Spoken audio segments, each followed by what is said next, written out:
Have you ever said to yourself, I'm being used? I'm not even a person to that individual. I'm nothing more than a bargaining chip. There's a conversation that maybe you recall going back about a quarter of a century now, found in the bestseller Jaws.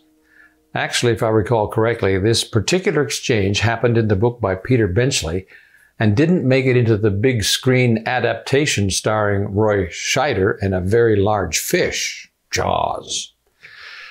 But the sheriff there in Amity was determined to close the beaches. There was a shark out there. They had to shut down the swimming areas, even if the 4th of July was coming up. And the mayor and his business friend said, no, you're not going to shut down the beaches. Yes, I am. No, you're not, etc., etc. Well, the mayor wins out. The beaches are open. People go swimming. And a little boy named Alex Kintner is killed by the shark, just swallowed right off of his little floating mattress. And there's this horrible scene later where the mother, dressed in black, comes up to the sheriff and slaps him in the face. You knew, she says. You knew there was a shark. You knew people had been killed. And you didn't close the beaches. Why? It's a horrible moment of conscience-stricken guilt. In the book version, though, the mayor comes over to the sheriff. It's really his fault, of course. And he says to Martin, look, we took a gamble and lost. That's all there is to it. We thought the shark had gone away, and it hadn't. We gambled, we lost. And the sheriff looks at him angry and says, yeah, great. We played a poker game and we lost. Now go tell Mrs. Kintner that we're sorry we used her son as chips in the game. And that exchange about people being chips, it's sobering, isn't it? Sometimes we use the term pawns instead. You and I are just pawns in this great chess game, this struggle between good and evil.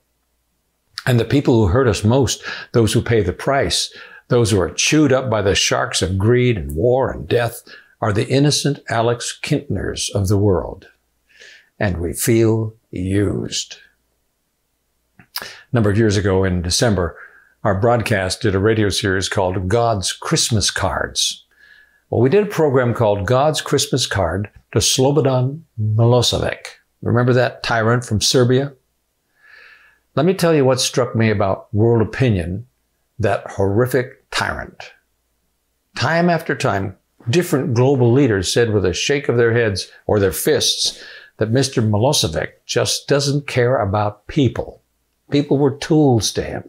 They were pawns. They were poker chips. In fact, Joschka Fischer, the foreign minister for Germany, was quoted in Newsweek magazine using that exact metaphor.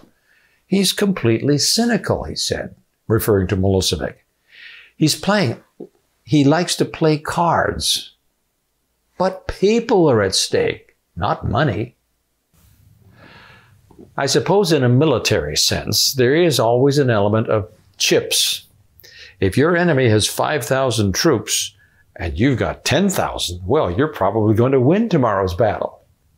But you might well lose 1,000 of your men in the process.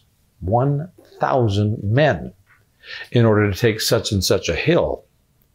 And the general has to muse to himself, I need that hill. Is the loss of 1,000 men worth it? The answer is yes. So they charge the hill. They take it.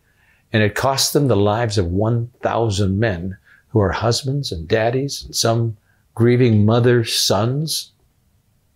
That's high stakes poker. And sometimes when you've got to take a hill, you make that bet, hoping to win. But in the case of Mr. Slobodan Milosevic, those people are spent as poker chips for a much more selfish purpose, just to further the personal perks and power and position and prestige of himself. He's stripping people of their self-worth and then spending them just for him. Elie Wiesel, the great Holocaust survivor, says this about Milosevic. It is no accident that he is nicknamed the Butcher. He is interested not in peace, but in absolute domination. But what about the cost in lives, including those of his own people? They are of no concern to him. His personal power alone matters. Our former U.S. ambassador to Yugoslavia, a man named Warren Zimmerman, takes note as well of this chips attitude of Milosevic's. I'm quoting, "He's the coldest person I've ever met. He seems to see people as pawns in a great strategic game, as abstractions, as objects to be controlled and manipulated, not as flesh and blood humans." End of quote. And then he adds, "I believe that this sinister coldness has made it easy for him in order to condone the mass killings that have earned him his place in history." Well, maybe the ravages of that particular war in the Balkans seem like a long ways away, a long time ago. There aren't any bullets flying over and around and through your neighborhood or mine. But I know full well that this feeling of being used, of not being a person but just a poker chip or a plaything or an expendable resource, is something that hits much closer to home. Because, you know, in my radio TV ministry, we got a lot of your letters. We heard it from you. We heard it from people taking our Discover Bible course. We got it from prisoners who sometimes feel like they've been reduced to a number and not a name. This is the human condition. Well, the ironic thing is this. Because it's realistic, I suppose that the higher up you are in the authority chain of command, the more likely it would be that you would tend to use people as chips. Kings simply have to. So do generals. You spend 1,000 men or 10,000 or 100,000 to win that war. But again, here's the irony. Jesus Christ, King of all kings, and who was involved in the biggest war, the greatest controversy the universe has ever witnessed, and who could be forgiven for adopting this poker chips attitude toward us, doesn't. You and I are not things to him or toys to be traded away. Let's start with small and work up from there. Do you recall a story where a woman was taken in adultery and the big shots of the day dragged her through the dust and dumped her off in front of Jesus? Now, obviously, somebody had been treating this woman like a thing, like a 20-shekel toy. She was nothing but flesh to them, a commodity to be used, either for sexual pleasure or to score a debate with this Jesus character. These guys would use her for sin or for sanctimony. They really didn't care which. But what happens? Jesus values her. He defends her.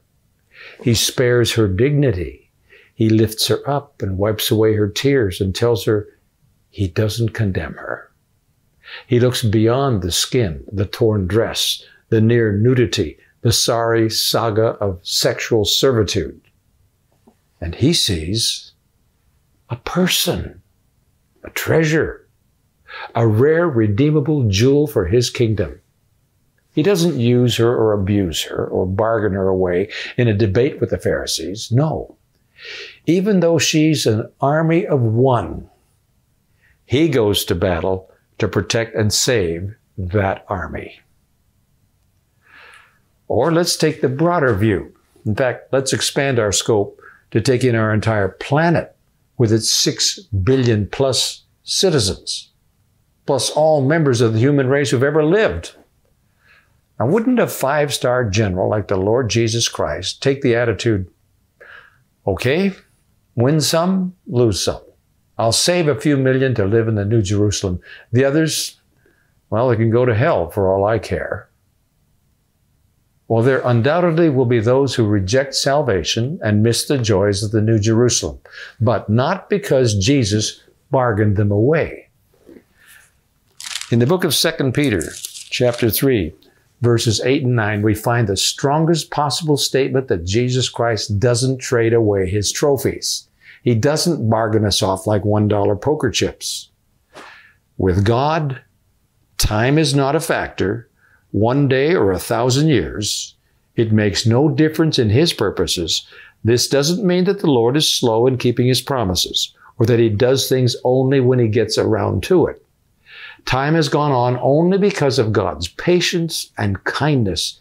He loves everyone, even the wicked, and He doesn't want anyone to lose out on heaven, but to turn from their sins and be saved.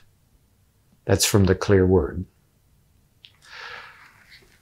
Not willing that any should perish, says the old King James Version. See, God doesn't grade on the curve and shrug off a third or half of the class, giving them Fs. He'd be glad to save everyone. You and I absolutely are not just chips to Him. He wants to save me right now.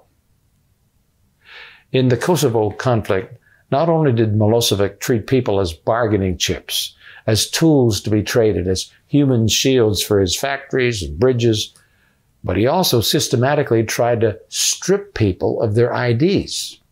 He took their passports, their papers, their driver's license, their government documents. He purposely made people into nowhere men and nowhere women. He wanted to make them feel stateless and homeless.